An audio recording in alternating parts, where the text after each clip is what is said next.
नमस्कार दोस्तों, a very good morning. बहुत बहुत स्वागत है आपका आज की ताज़ा खबर में। चलिए शुरू करेंगे हम ग्लोबल न्यूज़ के साथ। जहां पर सबसे पहली न्यूज़ जिसकी हम बात करेंगे वो है यूके की गवर्नमेंट का डिसीजन टू कट स्पेंडिंग। तो रिसेंटली जो चीज़ें यूके में हो रही है उसके हिसाब से इन्फ्लेशन अभी भी वहां पर बड़ी प्रॉब्लम है। एंड कुछ बोरोइंग कॉस्ट बढ़ते हुए नजर आ रहे हैं। एंड बाकी सारी चीज़ों को देखते हुए वहाँ के जो फाइनेंस मिनिस्टर है उन्होंने ये डिसाइड किया है कि वो काफी सारा स्पेंडिंग कट करने वाले हैं। यानी गवर्नमेंट जिन चीजों पर स्पेंड करती है वो उसमें जो है वो गवर्नमेंट कम करने वाली है। So they are going to cut their spending. तो इस वजह से अगेन ब्रिटिश पाउंड जो है वो थोड़ा वीक हो गया and it has gone to the lowest levels in the last 2 weeks compare to US dollar. उनकी जो फाइनेंस मिनिस्टर है उन्होंने अनाउंस किया कि मेनली जो बजट शॉर्टफॉल हुआ है उसको एड्रेस करते हुए ये डिसीजन लिया गया है। स्लोइंग ग्रोथ नजर आ रही है, हायर बोरोइंग कॉस्ट है। तो इससे उन्होंने कहा कि एम्फोसिस इस पर है कि जो डेट है वो रिड्यूस की जाए एंड बोरोइंग को अलाउ किया जाए for for people to spend more money.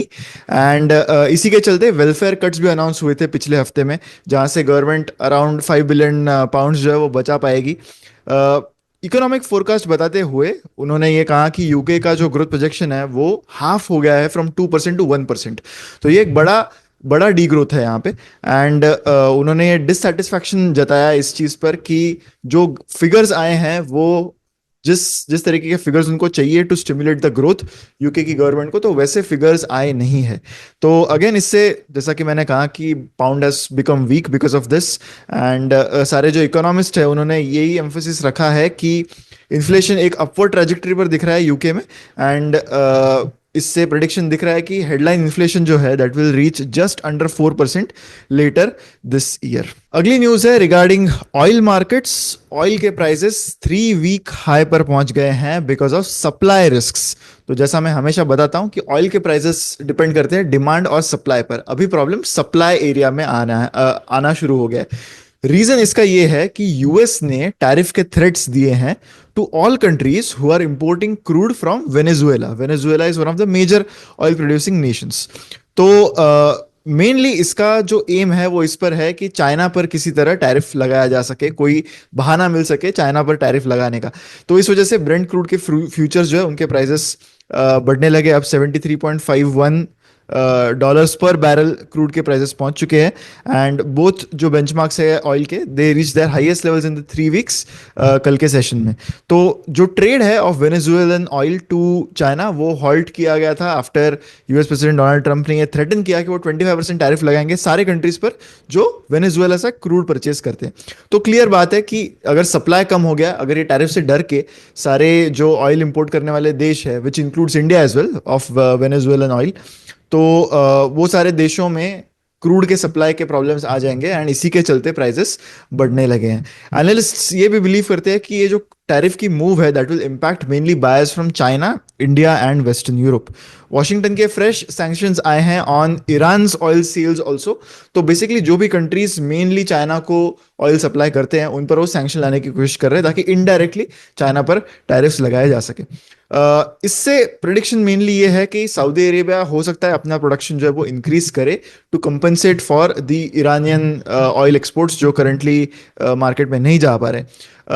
US का जो क्रूड इन्वेंट्री डेटा है वो इस हफ्ते में आगे एक्सपेक्टेड है, तो उससे और चीजें क्लियर हो जाएगी रिगार्डिंग दी सप्लाई कंसर्न्स। पर एनालिस्ट मोर और लेस ये सजेस्ट कर रहे हैं कि जब ऑयल प्राइस राइज हो रही है, कंसर्न्स है of economic slow down and ये सारी चीजें they are pointing to limiting of the further gains of oil. But जब तक ये ऑयल के प्राइसेस ऊपर रहेंगे तब ऑयल इंपोर्टिंग नेशंस को ये एक बड़ा चैलेंज फेस करना पड़ सकता है। अब बढ़ते हैं इंडियन इकोनॉमी न्यूज की ओर। सबसे पहले हम बात करेंगे एक रिपोर्ट की जिसके मुताबिक आरबीआई जो है वो रेट कट्स कंटिन्यू करेगा as per this report because of growth के हेडविंड्स जो इंडियन इकोनॉमी में थोड़े बहुत परसिस्ट करते हुए दिख रहे हैं। तो आरबीआई एक्सपेक्टेड है कि अपनी रेट कट साइकिल कंटिन्यू करेगा as per this report. And जो पोटेंशियल हेडविंड्स है ग्रोथ को जो करंटली आ रहे हैं उसके उसको देखते हुए ये एक्शंस शायद आरबीआई ले सकता है।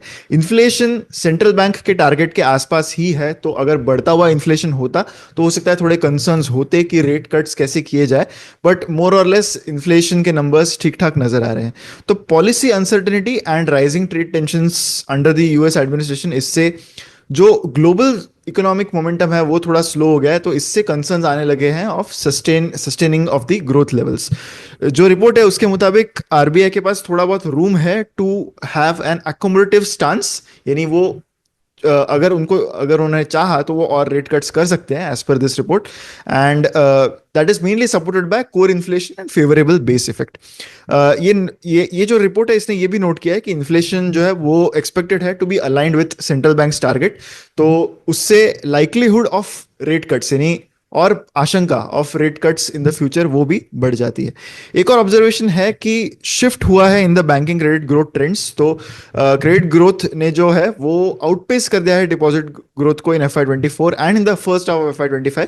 तो ये ट्रेंड जो है नाउ अब एक क्लियर एक कन्वर्जेंस पर पहुंचा है, तो इससे लिक्विडिटी जो है वो काफी ज्यादा अफेक्ट हो गई थी सिस्टम में। तो ऐसे में लिक्विडिटी अगर बूस्ट करनी है तो आपको एक एक्सपांशनरी मॉनेटरी स्टांस रखना होगा, यानी सिस्टम में लिक्विडिटी और इंजेक्ट करनी होगी। तो ये सारे लिक्विडिटी कंसर्न्स एड्रेस करना यही आरबीआई के नए नए गवर्नर का करंट चैलेंज है। आरबीआई ने ऑलरेडी काफी सारा इन्फ्यूजन किया है और अनाउंस भी किया है। They are planning to inject approximately 5,80,000 crores in the banking system, जो उन्होंने अनाउंस किया था इन अर्ली दिसंबर 24। तो इससे और भी लिक्विडिटी थोड़ी बहुत इंप्रूव होने की आशंका हो सकती है। आरबीआई के मॉनेटरी पॉलिसी डिसीजंस आने वाले महीनों में भी काफी क्लोजली मॉनिटर किए जाएंगे, क्योंकि अब ये एक बैलेंस करना बहुत जरूरी है इकोनॉमिक एक्सपांशन में और इन्फ्लेशन रिस्क्स को मैनेज करने में। महाराष्ट्र गवर्नमेंट ने डिसाइड किया है to withdraw its proposed 6% tax on electric vehicles, जिसका प्राइस 30 लाख के ऊपर है। तो कल ही सीएम देवेंद्र फडणवीस जी ने ये अनाउंसमेंट की कि they are withdrawing this 6% motor vehicle tax on luxury EV cars. तो लग्जरी ईवी अडॉप्शन इंडिया में काफी फास्ट ग्रो हो रहा है, at least faster than the mass market EV adoption, क्योंकि जो लग्जरी कार सेल्स 2024 में हुई उसके 5% व्हीकल्स इलेक्ट्रिक व्हीकल्स थे, जबकि मास मार्केट में मास सेगमेंट में ये EV electric vehicles are only 2%। तो बजट प्रपोजल में ये इंक्लूड किया गया था कि 7% motor vehicle tax on construction vehicles भी होगा, लाइक क्रेन्स एंड एक्सकेवेटर्स, जिससे 180 करोड़ जनरेट होंगे। तो इसके साथ साथ ही ये 6% मोटर व्हीकल टैक्स भी लगाया गया था। स्टेट गवर्नमेंट ने 1% हाइक भी अनाउंस किया था on motor vehicle tax on CNG and LPG vehicles. जो मैक्सिमम लिमिट था ऑफ मोटर व्हीकल टैक्स वो इंक्रीज कर दिया गया है from 20 lakh to 30 lakh. And automakers अब प्लान कर रहे हैं कि वो काफ़ी सारे नए ईवी मॉडल्स लॉन्च कर सकते हैं जो शायद उनको बेटर डिमांड दे सके, mainly in the premium segment. तो ईवी मार्केट अभी भी इंडिया का काफ़ी स्मॉल है and EVs are only making up 2.5% of the total cars sold in 2024। Mainly higher prices and जो ईवी चार्जिंग से रिलेटेड जो एंजाइटी इश्यूज है तो वो तो थे ही, एंड ऐसे जो चीज़ें थी कुछ कि जहाँ पर टैक्सेस ज़्यादा थे तो उससे और भी हिंड्रेंस आ रहा था, तो वो थोड़ा बहुत ईज करने की कोशिश गवर्नमेंट करती हुई नजर आ रही है। गवर्नमेंट का प्लान है कि ईवी पेनिट्रेशन 30% किया जाए बाय 2030, जो फिलहाल के लिए एक काफ़ी एम्बिशियस गोल लग रहा है। एंड ऑब्वियसली चाइना के जिस तरह से ईवी ट्रेंड्स है तो उसके मुकाबले India still lagging far behind right now. अब बढ़ते हैं स्टॉक वाइज न्यूज़ की ओर, जहाँ पर पहली बात करेंगे हम भारती एयरटेल की। तो भारती एयरटेल ने प्री पे कर दिया है, यानी जब जरूरत थी उनको पे करने की उससे पहले ही उन्होंने 5,985 करोड़ के हाई कॉस्ट स्पेक्ट्रम लाइबिलिटीज जो पे कर दिए हैं। And they have also redeemed $1 billion in perpetual debt securities. तो जब स्पेक्ट्रम कोई भी टेलीकॉम कंपनी खरीदती है तो उसके लिए आपको बहुत बड़ी रकम देनी पड़ती है। तो टेलीकॉम डिपार्टमेंट एंड जो टीआरए है उनके बीच में एक अग्रीमेंट होती है कि आपको ये जो पेमेंट है वो ट्रांचेस में देनी है। सो आपको सारी पेमेंट एक साथ देने की जरूरत नहीं है, you can give it over a period of time. पर भारती एयरटेल ने because of having some liquidity on their books उन्होंने थोड़ा बहुत प्रीपेमेंट इसमें कर दिया, तो इससे फायदा होगा ये भारती एयरटेल को कि वो इंटरेस्ट कॉस्ट इसमें बचा सकेंगे। तो प्रीपेमेंट उन्होंने की है टू डिपार्टमेंट ऑफ टेलीकॉम, इससे हाई कॉस्ट इंटरेस्ट लाइबिलिटी जो है ऑफ 8.65% जो 2024 के ऑक्शंस में हुई थी तो वो यहाँ पर बचा पाएंगे। उनकी जो सब्सिडरी है नेटवर्क I2I लिमिटेड, तो उन्होंने वॉलंटरीली $1 बिलियन के परपेचुअल नोट्स भी जो है वो रिडीम कर दिए हैं। तो एक तो वो स्पेक्ट्रम लाइबिलिटी भी जल्दी पे कर रहे हैं, एंड कुछ डेट जो उनकी सब्सिडरी ने ले रखी थी वो भी वो रिडीम कर रहे हैं, यानी जो जिन्होंने भी डेट सब्सक्राइब की थी उसको वो वापस पैसे दे रहे हैं। तो जो प्रीपेड लाइबिलिटीज है उसका एवरेज इंटरेस्ट रेट 9.74% था। पिछले साल भी इन्होंने काफी बड़ा प्रीपेमेंट किया था ऑफ स्पेक्ट्रम लाइबिलिटी। तो 25,981 करोड़ का high cost spectrum liability FY 25 में ऑलरेडी भारतीय एयरटेल ने रिपे कर दिया है। तो cumulative prepayment till date is around 66,000 crore. तो ये जो प्रीपेमेंट्स है they have been made almost 7 years ahead of their average residual maturities. तो काफी सारा इंटरेस्ट कॉस्ट इनफैक्ट कंपनी यहाँ पर बचा बचा पाएगी। जो कॉस्ट ऑफ डेट है रेसिडुअल स्पेक्ट्रम लाइबिलिटीज पे वो रिड्यूस हो गया है on an average to 7.22%। Network आई ये जो कंपनी है जिसके पास जिन्होंने डेट इशू कर रखा था, तो उनके पास एक कॉल ऑप्शन था कि वो जब मर्जी हो तब डेट जो है अपनी रिडीम कर सकते हैं। तो वो उन्होंने यहाँ पर एक्सरसाइज किया है। एंड ये जो डेट था $1 बिलियन का, इस पर 5.65% का इंटरेस्ट रेट था, जो कॉस्ट अब कंपनी बचा पाएगी।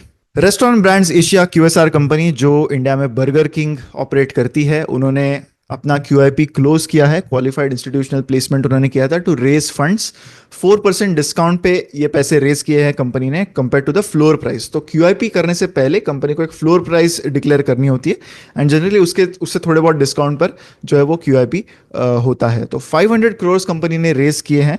QIP कंक्लूड हुआ है एट अ प्राइस ऑफ ₹60 पर शेयर, जब फ्लोर प्राइस कंपनी ने डिसाइड की थी 62.32 रुपीज की। तो दिसंबर में जो बोर्ड मीटिंग हुई उसमें कंपनी ने डिसाइड किया था कि वो QIP करेंगे, वो अब सक्सेसफुली थ्रू गया है।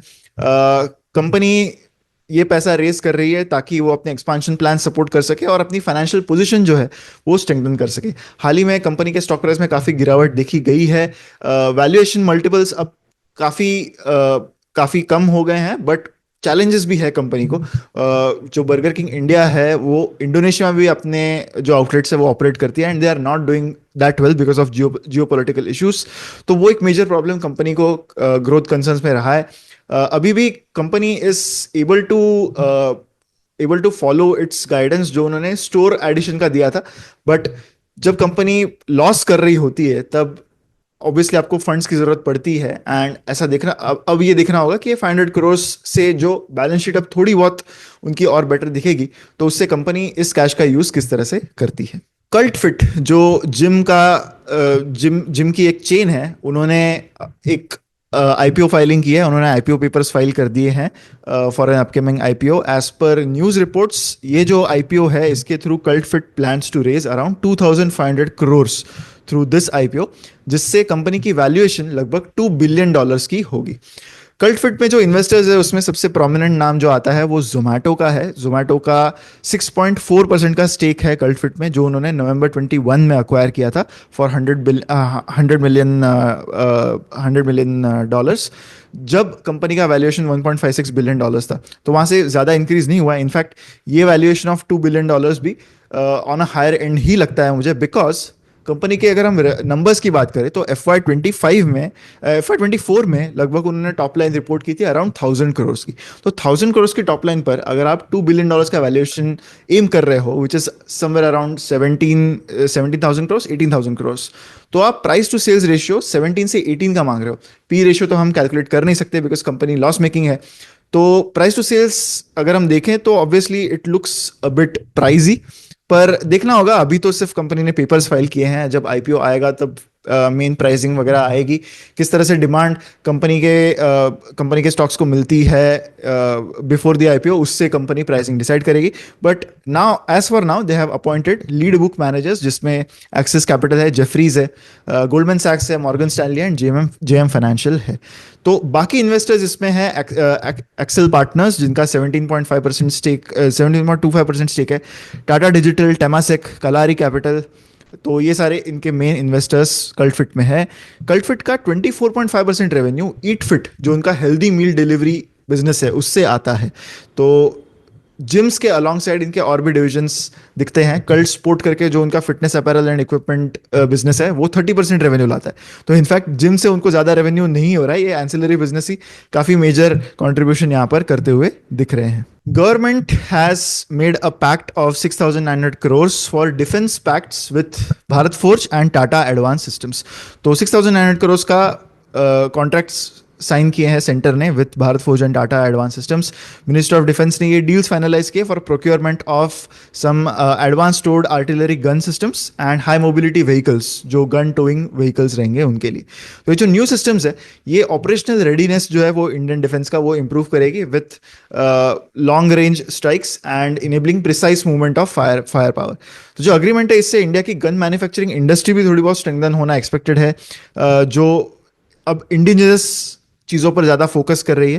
ये जो इनिशिएटिव है, ये ऑब्वियसली मेक इन इंडिया के साथ भी अच्छे से अलाइन होता है, supporting employment generation and economic growth. इस करंट फाइनेंशियल ईयर में 24-25 में मिनिस्टर ऑफ डिफेंस ने कैपिटल प्रोक्योरमेंट कॉन्ट्रैक्ट्स लगभग 1.4 लाख करोड़ के साइन कर दिए हैं। बीएसई यानी बॉम्बे स्टॉक एक्सचेंज का board is going to consider a bonus share issue proposal on March 30th। तो कल कंपनी ने अपनी फाइलिंग में यह बताया कि they have scheduled a board meeting जिसमें प्रपोजल रहेगा to do a bonus issue. किस रेशियो में होगा, ये सारी चीज़ अब तक क्लियर नहीं है। लास्ट बोनस इशू 2022 में किया था कंपनी ने, जब 1:2 के रेशियो में कंपनी ने बोनस डिक्लेयर किया था। तो अब देखना होगा, क्योंकि ये जो मार्केट्स है, कैपिटल मार्केट, जिसमें अगर स्पेसिफिकली एक्सचेंजेस की बात करें तो बहुत सारी चीज़ें चेंज हुई हैं। बोनस इशू जनरली कंपनी तब करती है जब उनको स्टॉक का प्राइस और थोड़ा अट्रैक्टिव बनाना है, बिकॉज बोनस में बेसिकली कुछ ऐसा एक्स्ट्रा बोनस तो मिलता नहीं है शेयर होल्डर्स को। इट इज जस्ट कि नंबर ऑफ शेयर्स जो है वो बढ़ जाते हैं एंड स्टॉक प्राइस पर शेयर जो है वो वहां पर कम हो जाता है। अब चलते हैं हमारे बिलीव इट और नॉट सेक्शन पर, जिसमें हम आज बात करने वाले हैं चाइनीज जायंट BYD की। तो रिसेंटली BYD न्यूज़ में रहा था, तो उसके बाद ये डिस्कवरी हुई कि BYD जो है वो एक EV फैक्ट्री करंटली बिल्ड कर रहा है इन अ सिटी कॉल्ड जेंगजाओ, जो चाइना में है। And recently he company news में था because they had hit the revenue of $100 billion. तो जो रिसेंट बिलीव इट और नॉट इस कंपनी से रिलेटेड है, वो है उनकी EV फैक्ट्री का, जो वो इस चाइनीज सिटी में कर रहे हैं, जेंगजाओ में, जहां पर जो साइज है इस फैक्ट्री की, EV फैक्ट्री की, that is suppose to be more than the entire city of San Francisco. जी हाँ, उनका प्लान है to roll out 1 million EVs annually. ये जो प्रोडक्शन प्लांट का जो साइज है, that is definitely more than some of the bigger cities in the world. तो इट जस्ट इस ये सिर्फ यहाँ पर खत्म नहीं होता है, बहुत सारी चीजें इसमें बहुत चौंकाने वाली है। टेस्ला का जो एक प्लांट है US में, उसके मुकाबले ये 10 टाइम्स बड़ा प्लांट है। एंड इसके इसके इसके रिलेटेड जो भी चीज़ें हैं वो काफ़ी चौंकाने वाली ही है। चाइना में वैसे तो जो बिजनेसेस हैं उनके इंसेंटिव्स भी काफ़ी होते हैं। ऐसा माना जा रहा है कि हो सकता है उनको जो लैंड ये फैक्ट्री बिल्ड करने के लिए लगने वाला है, जो बिल्डिंग्स लगने वाले हैं, वो बहुत ही सब्सिडाइज कॉस्ट पर चाइनीज गवर्नमेंट की तरफ से दी जाएगी। तो देखना होगा कि ये जो प्लान्स है इनके, वो एक्चुअली फ्रुक्टिफाई होते हैं या नहीं होते हैं, एंड किस तरह से स्केलिंग BYD कर पाता है। ओवर सप्लाई तो नहीं होगा, उतनी डिमांड है EV के लिए या नहीं है, ये भी देखना होगा, क्योंकि प्लान्स तो काफ़ी बड़े हैं। बट ऑब्वियसली आपको सिर्फ प्रोड्यूस नहीं करना है, आपको ये सारी गाड़ियाँ बेचनी भी है। तो टेस्ला के लिए थ्रेट है या नहीं, एंड एक्चुअली ओवर सप्लाई होगा या नहीं मार्केट में, ये इंपॉर्टेंट क्वेश्चंस आंसर करने होंगे BYD को। But for now they are doing a very very ambitious project कि वो एक सिटी से भी बड़ा प्रोडक्शन प्लांट बिल्ड कर रहे हैं in China. That is it for today दोस्तों। मैं आशा करता हूं कि आपको आज का वीडियो अच्छा लगा होगा। अगर अच्छा लगा है तो लाइक ज़रूर कीजिएगा वीडियो को, एंड शेयर भी करें वीडियो को विद मैक्सिमम पीपल। ऐसे ही वीडियोस के लिए चैनल पर बने रहें। मिलते हैं अगले वीडियो में। Thank you so much.